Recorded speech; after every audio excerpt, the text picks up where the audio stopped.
باب زمزم مجھے ہوگا پینا، پہنچ جائیں گے انشاءاللہ مدینہ۔ اس وقت ہم مسجد عائشہ کے اندر جا رہے ہیں۔ آپ دیکھیں کہ یہاں پر حرم شریف کی حدود کی انتہا ہو جاتی ہے، یعنی حدود حرم ختم ہو جاتی ہے۔ یہ بورڈز بھی یہاں لگے ہوئے ہیں اور انشاءاللہ پھر اندر جا کر نوافل بھی ادا کریں گے انشاءاللہ۔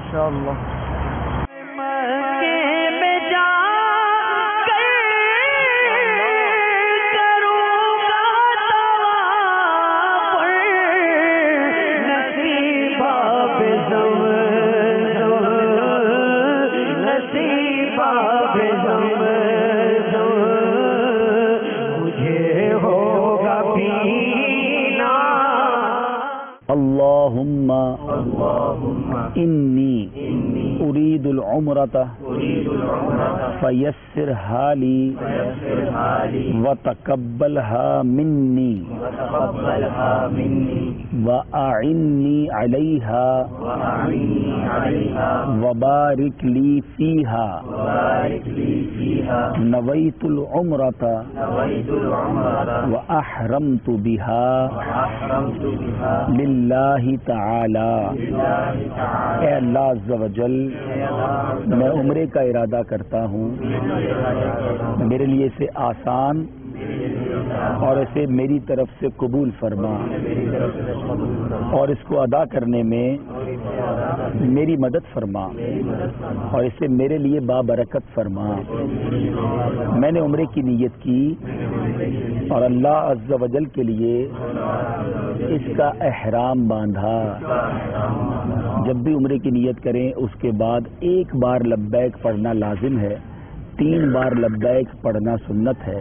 لبیک جب بھی پڑھیں لبیک کا معنی بھی دل میں ہو، لبیک اللہم لبیک، میں حاضر ہوں، اے اللہ میں حاضر ہوں، لبیک لا شریک لک لبیک، ہاں میں حاضر ہوں، تیرا کوئی شریک نہیں، میں حاضر ہوں۔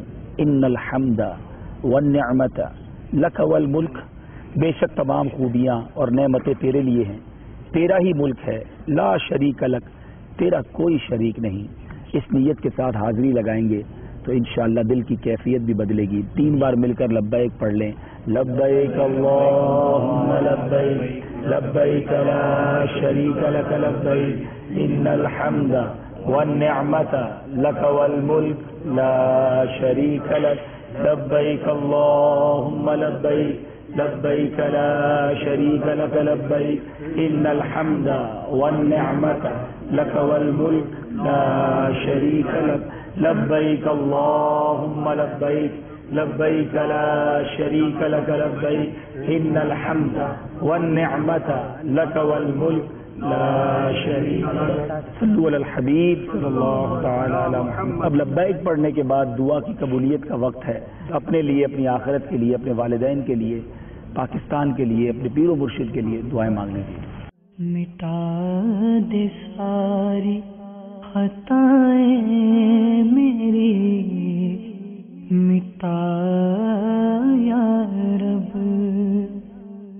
بنا دے نیک مجھے نیک دے، بنا یا رب، بنا دے نیک مجھے نیک دے، بنا یا رب۔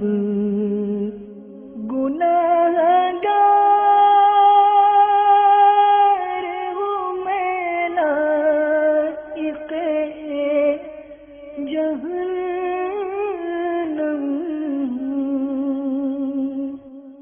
کرم سے بخش دے مجھ کو، نہ دے سزا یا رب۔